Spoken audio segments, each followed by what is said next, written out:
नमस्कार, knocking-news.com में आपका स्वागत है। मैं हूं गिरिजेश वशिष्ठ। आज हम उस मुकाम पे पहुंच गए हैं जब हमको ये तय कर लेना पड़ेगा, और ये भी पक्का है कि क्या तय करेगी सरकार। जितना चाहे टाल ले, लेकिन एक चीज़ तय है कि भारत में जीएसटी की व्यवस्था अभी तक के हिसाब से करीब करीब फेल हो चुकी है, असफल हो चुकी है। ये व्यवस्था अपने लक्ष्यों को प्राप्त करने में नाकाम रही है, और जीएसटी की व्यवस्था में जिस जिस तरह के सपने भारत को और देश के लोगों को दिखाए गए थे, जिस तरह के सपने राज्य सरकारों को दिखाए गए थे, वो सपने आज 5 साल बाद आप खड़े होते हैं तो देखते हैं कि धीरे धीरे करके टूट रहे हैं। इस देश का टैक्सेशन सिस्टम गड़बड़ा चुका है, और भारत में जीएसटी को लेकर जिस प्रकार के सपने देखे गए थे, अभी हाल की जीएसटी काउंसिल की बैठक के बाद में जिस नतीजों पे हम पहुंचे हैं वो ये बताते हैं कि पूरी तरह से भारत में जीएसटी को सरकार कामयाब बनाने में असफल रही है, और जीएसटी धीरे धीरे एक नाकाम टैक्स में कन्वर्ट होता जा रहा है। सरकार ने किस किस तरह के वादे किए थे, कौन कौन सी बातें की थी, किस किस तरह की बड़ी बड़ी ऊंची ऊंची बातें हमको समझाई गई थी, और उन बातों का नतीजा क्या हुआ है, उसके उलट हुआ है, सीधा हुआ है, और आज हम किस मुकाम पर खड़े हैं इसके बारे में बात करेंगे। कहीं मत जाइए, चैनल को सब्सक्राइब कर लीजिए, एक एक बिंदु पे बात करेंगे। अगर आप इस चैनल को सपोर्ट करना चाहते हैं, हमारा एक यूपीआई आईडी है जो हमने डिस्क्रिप्शन में लिखा हुआ है, उसका इस्तेमाल कर सकते हैं। इसके अलावा एक क्यूआर कोड भी स्क्रीन पर आपको दिखाई देगा, वो भी आप भुगतान करने के लिए इस्तेमाल कर सकते हैं। मैं अभी हाजिर हुआ।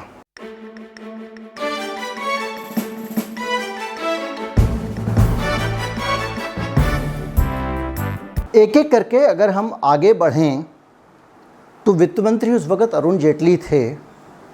उन्होंने इस देश को ये सपना दिखाया था कि ज़्यादा से ज़्यादा लोग कर के दायरे में आएंगे, और जो जीएसटी की दरें हैं वो बहुत कम हो जाएंगी। जो देश के लोगों को आज टैक्स देना पड़ता है वो टैक्स ना के बराबर देना पड़ेगा, क्योंकि जीएसटी एक ऐसा कानून है जो सब जगह लागू होने से कोई भी टैक्स के चोरी नहीं कर पाएगा, और इस वजह से सरकार को, जब ज़्यादा लोगों से सरकार टैक्स वसूलेगी तो उसके पास जो टैक्स है वो ज़्यादा आएगा, तो वो जाहिर बात है टैक्स की दरें कम करेगी, और उसके कारण जीएसटी से देश में जो टैक्स की दरें हैं वो कम हो जाएंगी। और करों की दरें कम होती हैं तो वो भी एक तरह का ईज़ ऑफ डूइंग बिजनेस है, और उसके कारण कारोबार में तेज़ी आती है, आर्थिक प्रगति होती है, और कारोबार सरपट दौड़ने लगता है। ये सपना अरुण जेटली ने हमको दिखाया था। 5 साल से सपने में हम तैर और उतरा रहे हैं, और अब जो स्थिति सामने आई है उस स्थिति में ये सपना करीब करीब टूट चुका है।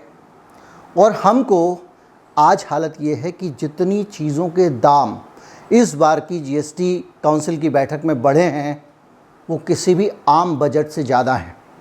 जब आम बजट का भाषण होता है, वित्त मंत्री भाषण देते हैं, क्या सस्ता हुआ, क्या महंगा हुआ, तो उसमें जो 50 चीज़ों की लिस्ट होती थी, बड़े बड़े मेजर अनाउंसमेंट होते थे, वैसे अनाउंसमेंट जीएसटी काउंसिल की बैठक की खबर के हैं, जिनको मीडिया ने बहुत दबा दबा के, किसी ने 5 आइटम की लिस्ट छाप दी, किसी ने 3 की लिस्ट छाप दी, किसी ने 6 की लिस्ट छाप दी। जबकि सच ये है कि इस बार जीएसटी काउंसिल का जो नियम आया है और जो टैक्सेशन आया है वो गरीब मार वाला है। याद कीजिए, इससे पहले जब खाने पीने की चीज़ों पे, खाद्य पदार्थों पे जीएसटी का टैक्स लगाया गया था, तो हमसे ये कहा गया था कि चूँकि डिब्बा बंद और पैक खाद्य पदार्थ होते हैं, ब्रांडेड वाले चावल जो होते हैं वो तो अमीर लोग खाते हैं, लेकिन जो गरीब आदमी खाता है वो खुला चावल खाता है, जो बोरी में आता है, जो ब्रांडेड नहीं होता, वो चावल खाता है। इसलिए उसको हमने टैक्स में नहीं रखा है, उस गेहूं को भी टैक्स में नहीं रखा है। अब इस सरकार ने उस गेहूं और चावल पे भी टैक्स लगा दिया है इस जीएसटी में, जिसको कहते हैं गरीब मार। ये छूट दी गई थी जिसको वापस ले लिया गया है। इसके अलावा जो स्याही होती है जिससे कि आपके स्टेशनरी की प्रिंटिंग इंक जो होती है, अखबार छपने से लेकर आपके बच्चों की स्टेशनरी किताबों से लेकर जो बड़े बड़े बोर्ड और होर्डिंग लगे रहते हैं प्रिंटेड वाले, वो सब प्रिंटिंग इंक के इस्तेमाल से तैयार होते हैं। यानी आपके जीवन से जुड़ने वाली ज़्यादातर चीज़ें, अगर आप साइन बोर्ड पे प्रिंटिंग होगी तो वो दुकानदार की कॉस्ट बढ़ गई, अगर स्टेशनरी पे प्रिंटिंग होगी तो किताबें कॉपी भी आपकी प्रिंट होती हैं, उसका खर्चा बढ़ जाएगा। किताबें, बुक, स्टेशनरी, पढ़ाई लिखाई से तो खैर 36 का आंकड़ा है ही, उस सब को इन्होंने कर दिया है महंगा। इसके अलावा इन्होंने बहुत सारी चीज़ें, अब आप बताइए कि जो कटलरी है, पहले आपने क्या किया कि सिंगल यूज़ कटलरी को हटा दिया, जो प्लास्टिक के डिस्पोजेबल चम्मच वगैरह हटा दिए थे। अब आपने जो लोहे की, स्टील की कटलरी है उसको भी महंगा कर दिया है, यानी हाथ से खाना खाओ और पत्तल में खाओ। अब मैं सारे आइटमों की टैक्स की दर डिस्कस करने लगूंगा तो हमारा जो एपिसोड है वो जीएसटी की दरें बढ़ाने पे अटक जाएगा। जबकि सच ये है कि जीएसटी की दरें बढ़ाना एक बेहद एक शर्मनाक तरीका है, क्योंकि 5 साल बाद, 5 साल पहले जिस टैक्स को आपने लागू किया और कहा कि इससे जीएसटी की दरें कम होंगी, टैक्स की दरें कम होंगी, 5 साल बाद आप उन दरों को अंधाधुंध बढ़ा रहे हैं, बहुत सारे स्लैब हो गए हैं। तो इस फ्रंट पे जाके साफ दिखाई देता है कि जीएसटी अपने इस उद्देश्य में नाकाम रहा, फेल हो गया। वो टैक्स की दरें हिंदुस्तान में कम नहीं कर पाया। दूसरी बात ये कही गई थी कि जो फॉर्मल इकोनॉमी है हिंदुस्तान की वो बढ़ेगी, यानी ऑन रिकॉर्ड लेन देन, खरीद फरोख्त होगा और टैक्स की चोरी कम हो जाएगी और कैश का इन्वॉल्वमेंट इकोनॉमी में कम हो जाएगा। तो उसके कारण टैक्स के नेट में ज़्यादा से ज़्यादा लोग आएंगे। तो जो टैक्स चोरी वाले लोग, जो टैक्स चुकाने वाली ईमानदार कंपनियां हैं, उनके धंधे पे बुरा असर डालते हैं, वो सारे के सारे टैक्स के दायरे में आ जाएंगे। हुआ क्या? हुआ ये है कि जो हिंदुस्तान में कैश का इस्तेमाल है वो बढ़ गया है। HSBC की लंदन की जो रिपोर्ट है वो ये कहती है कि टैक्सेशन का इस्तेमाल बढ़ गया है, कैश का इस्तेमाल बढ़ गया है, और जो टैक्सेशन है वो लगातार जो फॉर्मल इकोनॉमी को बढ़ना चाहिए था उसका आकार बड़ा नहीं हुआ है। यानी यहाँ पर भी सरकार का जीएसटी फेल हो गया। ये उसके मूल उद्देश्य थे जिनकी मैं बात कर रहा हूँ, ये छोटी चीज़ नहीं है। ये ठीक वैसा है कि आप घर में कोई एक सिस्टम लागू करें, किसी एक नौकर को कुछ कामों के लिए रखें और वो नौकर उनमें से कोई भी काम ना कर पाए। तो आज ये बड़ा सवाल है, ये औचित्यपर सवाल है कि इस नौकर को अब आगे के लिए रखना चाहिए, निकाल देना चाहिए। इसके अलावा एक और बात की गई कि जीएसटी जब आएगा तो राज्यों का राजस्व बढ़ जाएगा। तो स्टेट्स ने कहा भैया कैसे भरोसा करें, अब हम तो आपके साथ जीएसटी पे चले गए, जो टैक्स होगा वो आधा टैक्स आप हमको दोगे, आधा आप लोगे, लेकिन आपने नहीं दिया तो सरकार ने उनको कहा भैया ऐसा नहीं है, आपका हर साल जो टैक्स है वो 14% बढ़ेगा आपका कलेक्शन, और नहीं बढ़ेगा तो हम आपको कंपनसेशन देंगे, अगले 5 साल की गारंटी लेते हैं, और इस 5 साल के बीच में आपकी कमाई बढ़िया हो जाएगी और उसके बाद में आपको दिक्कत नहीं होगी। आज जब 5 साल हो गए हैं और जून में वो 5 साल पूरे हो गए हैं, तो जीएसटी काउंसिल की जो बैठक हो रही है उसमें इस मामले पर कोई फैसला नहीं लिया गया है कि अब आगे भी ये 14% बढ़ोतरी के हिसाब से टैक्स दिया जाएगा या नहीं दिया जाएगा। अब ये जब आप सुन रहे होंगे तो आपके दिमाग में आ रहा होगा कि भाई ये तो राज्यों का चोचला है ज़्यादा पैसा लेने का, 14%।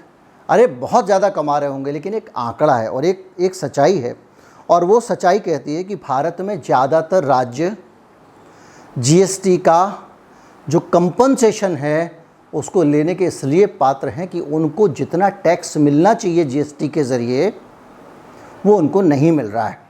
हालत ये है, मैं आपको एक लिस्ट वैसे लगा दे रहा हूँ स्क्रीन पे, उसमें बता रहा हूँ आपको। पुडुचेरी में आप जो है वो 43% कम कलेक्शन हुआ मासिक, हिमाचल में 39% कम हुआ, उत्तराखंड में 37% कम हुआ, पंजाब में 36% कम हुआ, तमिलनाडु का जम्मू कश्मीर में 33% कम हुआ, बिहार में 32% कम हुआ।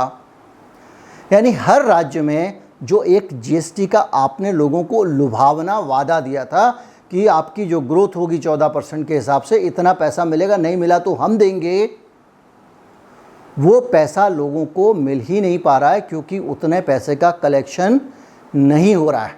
अब हालत ये है कि ये जो सरकार है इसने इनको 14% का पहले दे दिया लारी लप्पा, फिर 14% छोड़ना तो दूर की बात है, जो उनको मिलने वाला उनका टैक्स था उस टैक्स को भी गवर्नमेंट हड़प गई। हड़प कैसे गई? होता क्या है, जो जीएसटी का कलेक्शन होता है उसमें एक हिस्सा होता है जो राज्यों का होता है, जो राज्यों को जाना होता है, और वो हिस्सा एक तो राज्यों को नहीं मिल रहा था, दूसरा इसके अलावा जीएसटी कंपनसेशन वाला पैसा भी केंद्र सरकार मार गई। उसके बाद हिंदुस्तान का controller of auditor general CAG ने ये कहा कि ये केंद्र सरकार ने नियम का उल्लंघन किया है और इसलिए, और उन्होंने पैसे नहीं दिए। यानी जो राज्य सरकार को पैसा वैसे ही कम मिल रहा है और उसमें से भी केंद्र सरकार दबा के बैठ जा रही है। यानी कुल मिला के जो सरकार के पास में रेवेन्यू आना चाहिए जीएसटी से, वो भी नहीं आ रहा है। अब जीएसटी का रिकॉर्ड कलेक्शन हुआ, ये खबर तो हम हमेशा पढ़ते रहते हैं, लेकिन वो पैसा जा कहाँ रहा है ये सोचना पड़ेगा। और ये बड़ी चीज़ सोचने वाली है। और इससे ये पता लगता है कि हमारे देश में जो टैक्सेशन का नया सिस्टम हमने चुना था वो लगातार फेल हो रहा है। फेल कैसे हो रहा है, इससे भी आप अंदाज़ा लगा सकते हैं कि 5 साल हो गए हैं, जीएसटी आज तक स्टेबल नहीं हुआ है। हर दूसरे दिन कोई नया रूल आ जाता है, अब इसमें ये नियम चेंज हो गया, उसमें वो नियम चेंज हो गया, तीसरा नियम चेंज हो गया। ऐसे ऐसे नियम बने हुए हैं कि अगर आपको जीएसटी का जो कंपनसेशन लेना होता है, अगर किसी आदमी से आपने माल खरीदा है, उस आदमी ने टैक्स नहीं भरा तो आपको टैक्स पे छूट नहीं मिलेगी। अजीब सी स्थिति है। और ये बावजूद इसके कि सरकार ने ऐसे ऐसे नियम बनाए थे जीएसटी वसूल करने के लिए कि सरकार ने अगर आपके ऊपर देनदारी निकाल ली है और आज आपके पास पैसे नहीं है, लेकिन 5 साल पहले आप अपना घर मकान सब ज़मीन बेच चुके हैं और उससे आप रोजी रोटी अपनी चला चुके हैं, लेकिन टैक्स आप नहीं चुका पाए हैं, तो सरकार उस संपत्ति से जो ऑलरेडी आप बेच चुके हैं उसको बेच के भी आपका पैसा वसूल कर सकती है। ये नियम इस टैक्स के सिस्टम ने सरकार ने बनाया था, ये हिटलर शाही नियम। उसके बावजूद आप सारा का सारा प्रदेश जीएसटी का देखिए जो मैंने आपको बताया। इसके अलावा एक और चमत्कारी चीज़ सरकार कर रही है। अभी हाल में मॉनेटरी पॉलिसी लेके आया आरबीआई और उसने ब्याज बढ़ा दिया। हर चीज़ पे ब्याज बढ़ाया ना भैया। क्यों बढ़ाया? इसलिए बढ़ाया कि अमेरिका में ब्याज बढ़ रहा है और जो फॉरेन के इन्वेस्टर्स हैं वो यहाँ से पैसा निकाल के ले जा रहे हैं, और इसलिए बढ़ाया कि महंगाई हिंदुस्तान में बढ़ गई है, उसको कंट्रोल करना है, तो हमको धन महंगा कर दो तो महंगाई कंट्रोल हो जाएगी। यही था ना नियम, यही बात कही थी, अभी महीना भर भी नहीं हुआ है। तो हिंदुस्तान की सरकार की जो मॉनेटरी पॉलिसी है वो कहती है कि हम भारत में महंगाई को रोकना चाहते हैं। और जीएसटी काउंसिल की बैठक होती है उसके 15 दिन बाद, जिसमें अंधाधुंध महंगाई बढ़ा दी जाती है। खाने पीने के सामान पे महंगाई, फुटवियर पे महंगाई, छोटे छोटे आइटम पे महंगाई और ज़्यादा इस्तेमाल होने वाली चीज़ों पे महंगाई। या आप तय कर लो भैया, महंगाई कम करना चाहते हो या बढ़ाना चाहते हो। लेकिन आपकी समस्या ये है कि आपने जो टैक्सेशन सिस्टम बनाया है वो इतना यूज़लेस है और 5 साल में विफल हो चुका है कि उस टैक्स सिस्टम के रहते अगर भारत में महंगाई कम करने की राष्ट्रीय नीति आरबीआई बनाता भी है तो जीएसटी काउंसिल उसको पंक्चर कर देता है, क्योंकि अगर वो टैक्स नहीं बढ़ाएंगे तो खर्चा नहीं चलेगा और टैक्स बढ़ाएंगे तो देश नहीं चलेगा। ये किसी के दिमाग में नहीं है। रुपए का क्या हाल हो रहा है सब जानते हैं। देश की वित्त मंत्री जब जहां जैसा कैमरा हो वहां वैसी सेल्फी टाइप का उनका व्यवहार है। जीएसटी काउंसिल की बैठक के बाद उनसे पूछा, भाई इससे महंगाई नहीं बढ़ेगी? बोले जी हाँ बढ़ेगी, क्या कर सकते हैं, ये सारे राज्यों का फैसला है। तो आप अगर कुछ नहीं कर सकते हैं तो आपकी भूमिका क्या है? आपका काम वहाँ बैठकर चीज़ों को मॉनिटर और कोऑर्डिनेट करना ही तो है। आप सारी जगह सब रोटी थोड़ी बनाते हैं। आप मैनेज करेंगे ना, आप राज्यों से बात करेंगे, जीएसटी काउंसिल में आप केंद्र का पक्ष रखेंगे कि भाई साहब ऐसा है, अगर आप टैक्स बढ़ाते हो जो हमारी मॉनेटरी पॉलिसी उससे क्लैश होगा। तो यही समझ नहीं आ रहा है कि सरकार टैक्स बढ़ाना चाह रही है या सरकार टैक्स घटाना चाह रही है। इस देश में महंगाई करना चाह रही है, सस्ताई करना चाह रही है। सोने के ऊपर 5% ड्यूटी बढ़ा दी आपने, इम्पोर्ट ड्यूटी। क्यों? सोना महंगा करना है। भाई सोना महंगा करोगे, खाने पीने का सामान महंगा करोगे, स्टेशनरी महंगा करोगे, कितने नाम गिराऊं, 30-40 चीज़ें हैं जिनको आपने महंगा कर दिया है। और ऊपर से आप रुपया भी महंगा कर दे रहे हो, ब्याज भी आपने महंगा कर दिया। तो समझ ही नहीं आ रहा कि वो कह रहा है ये आरबीआई एक तरफ खींच रहा है मुल्क को वित्त मंत्रालय एक तरफ खींच रहा है मुल्क को और स्टेट्स एक तरफ खींच रहे हैं। और ऐसे में जीएसटी की जो दुर्दशा होने वाली है वो आप समझ लीजिए।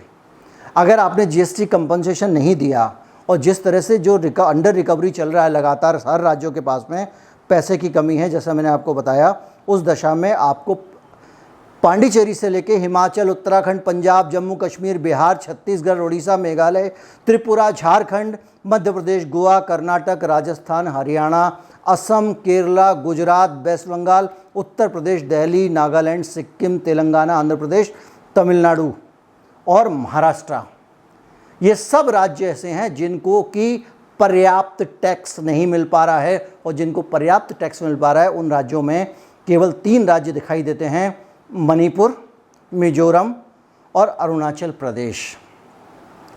14% की बात हुई थी जीएसटी कंपनसेशन की और इन सारे राज्यों को मिला लें तो एवरेज आ रहा है 13%।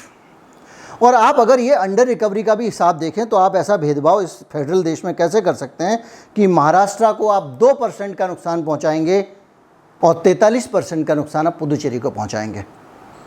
इससे आप समझ सकते हैं कि इस देश की जो सरकार है उसको जीएसटी को वो कहाँ लेके जाने की बात हुई थी। हम जिस बस में चढ़े थे वो बस कुछ और थी और ये हमको लेके कहीं और जा रहा है। चलाया जा रहा है भाई ड्राइवर। भाई कंडक्टर जेटली साहब बैठे थे, उस वक्त कहा था उन्होंने कि ये बस जाएगी, इसमें टैक्सेशन कम होगा, ज़्यादा से ज़्यादा लोग टैक्स के दायरे में आएंगे, फॉर्मल इकोनॉमी का आकार बढ़ेगा, राज्यों की आय बढ़ जाएगी। ये तो हर फ्रंट पे फेल हो गया और इतना फेल हुआ है कि आप उसको रोज़ करेक्ट ही करते रहते हो। रोज़ इधर से गिर जाता है, उधर फिर आप मसाला लगाते हो, इधर गिर जाता है, फिर प्लास्टर लगाते हो, आपका घर ही खड़ा नहीं हो पा रहा है। तो ऐसी दशा में, और उसके बाद में एक चीज़ और है, हाल में सुप्रीम कोर्ट ने स्पष्ट कर दिया कि जीएसटी काउंसिल सुप्रीम नहीं है। अपने राज्यों की टैक्स की स्थिति राज्य खुद भी तय कर सकते हैं। तो ये जो राज्यों की सदाशयता है ना, भलमन साहत है, जीएसटी उसी पे चल रहा है। और अगर इस तरह के नुकसान होते जा रहे हैं, उनको टैक्स नहीं मिल रहा है और वो अगर टैक्स नहीं मिलने के कारण बर्दाश्त करने से इनकार कर देते, क्योंकि अब जीएसटी काउंसिल ने कंपनसेशन नहीं बढ़ाया, राज्यों को घाटा हुआ, तो राज्य अपने आप कहेंगे भैया आपका होगा जीएसटी इस चीज़ पे 13%, हम तो 19% लगा रहे हैं, किसी पे घटाएंगे बढ़ाएंगे। और ये उस जगह पे पहुंच गया जीएसटी जब ये करीब करीब फेल हो चुका है। ये अलग बात है कि सरकार की नाक का सवाल है, हर फेल चीज़ को पास कहने की आदत है, तो वो भी कहते रहेंगे। उम्मीद करता हूँ वीडियो से आपको बहुत सारी जानकारी मिली होगी तो ये जानकारी मित्रों में भी साझा करें। अगर आप 5-5 अपने ऐसे मित्रों तक वीडियो पहुँचा दें जो हमारे वीडियो नियमित नहीं देखते हैं, जिन्होंने हमारे वीडियो नहीं देखे हैं, तो बहुत मदद हो सकती है। उम्मीद करता हूँ ये वीडियो आपको बहुत अच्छा लगा होगा। ज़्यादा से ज़्यादा लोगों तक पहुँचाएँ। नमस्कार, जय हिंद।